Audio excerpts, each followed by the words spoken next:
if I don't spend it, you crippled, you hurt. If I don't vote, that party gets crippled and hurt. The rationale to it makes sense in theory, Mhm. but in reality, it does not. Because I Mm. think it's up to us as a people. And when I say a people, I'm not talking about a particular race. I'm talking about people as American citizens who have the right to vote, to hold our elected officials accountable. Oftentimes we get, even those who vote, right? Oftentimes we get really excited around the election because there's so much media um and popularity around voting, right? You almost feel the peer pressure depending on what circles you in to vote. And then after you vote, then what? People Mhm. don't pay attention to the news. They don't pay attention to the policies that are, being passed around.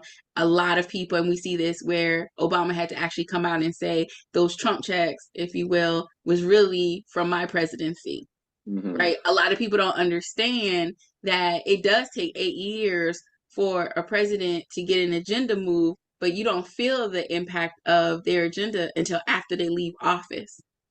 So oftentimes, there's this disconnection or discourse with voters. Not really, they understand the voting process, and this is the issue that I have with a lot of, I'm affiliated with sororities and fraternities and other voting support organizations, is that they talk about voters education and they talk about voters rights. And my challenge that I always have is like, yes, you can get the people to sign up for vote, register to vote, right? But are you educating them on how to research a candidate? Are you educating them on, after that candidate get elected, how to follow their term, how to follow the things that they're voting for? Oftentimes, if you look at it, and I applaud people to do the research, if you look at voters registration drive, it stops. Once I sign up, people walk around and go, we signed up 400 people to vote. Yes, but what are those voters doing after you sign them up, right? So kind of bringing it circle is that, yeah, there are a lot of people who unfortunately is holding their vote because they lack the intelligence of understanding the impact of holding your vote. And then they go, well, my vote doesn't matter. Your vote does matter in the sense of, after you cast your vote, you are an invested individual in what happens in this country, what happens in your state, what happens locally.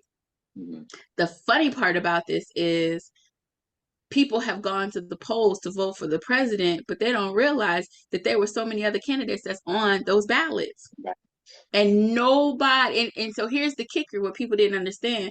When Obama went into office, he didn't have a Senate or a Congress on his side, because there were some people who opted out to vote for them because they were like, oh, I don't know who these candidates are, because it's designed to only focus on the president, not understanding that, yes, the president is important because they're the figurehead, but they can't do nothing without their, as we would say, the soldiers.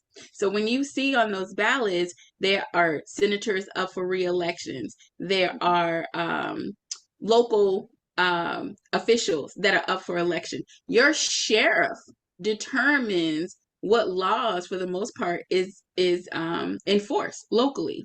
There was a tax law that was being asked on the Georgia, a tax increase that was being asked on the Georgia ballot for homeowners, and a lot of people didn't realize that that tax increase was going to hit the middle class and give an out to individuals who are rich who owns a boat. You're gonna have to look it up Yeah, I heard because that. I'm I trying to heard make a about point, it. I heard Oh, about right? yeah. But a lot of people were not informed, because what we're talking about, even on this podcast, we're talking about Kamala and Trump.